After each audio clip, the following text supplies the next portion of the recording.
Tanınmış dilçi alim, türkoloq, filologiya elmləri doktoru Profesor Mədəd Çobanovun 75 illik yubiley gecəsində müxtəlif bölgələrdən dəvət olunmuş ziyalılar, maarif işçiləri, həmçinin Bakıdan bir sıra qonaqlar iştirak etdi. Burada iştirakçılara görkəmli alimin Azərbaycan dilinin qrammatikası, xüsusilə toponomiya, dialektologiya, borçalı şivələrinin leksi xüsusiyyətləri, müasir dil problemi, ümumi türkoloji problemlər, həmçinin onomastika və s. ilə bağlı maraqlı çıxışlar təqdim olundu. Vurğulandı ki, alimin tədqiq etdiyi bütün bu sahələr Azərbaycan dilçiliyində çox az öyrənilən və araşdırılan məsələlər olduğundan həm də xeyli əhəmiyyətli problemlərdir. Borçalı dialekti, borçalı şivəsi, borçalı toponimləri ümumiyyətlə çox az öyrənilən sahələrdəndir.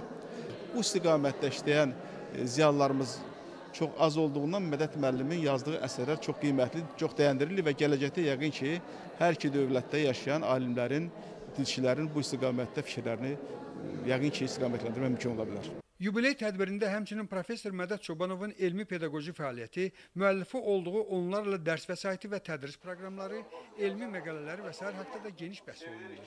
Dilçi alim Mədəd Çobanov isə sözü gedən sahədə uğurların əldə olunması üçün gənc nəslə, şagirdlərə Azərbaycan dilinin düzgün öyrənilməsinin vacib olduğunu bildirdi. Bilirsiniz ki, çox yerdə deyirlər ki, uşaqlar savadsız qalır. Azərbaycan dilində oxuyur, təhsil alır, ancaq düzgün danışır, düzgün yaza bilmir.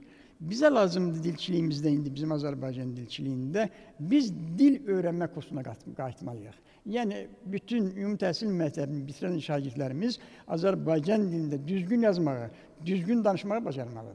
Xatırladaq ki, Profesor Mədəd Çobanovun 75 illik yubiley gecəsində onun Bakının müxtəlif ali məktəblərindəki fəaliyyəti də yüksək qiymətləndirildi. İştirakçılar alimin bu xidmətini əsl müəllimlik nümunəsi kimi dəyərləndirdilər. Təhməz Təhməzov, Bəxtiyar Yəhyoğlu, Carçı, Gürcüstan.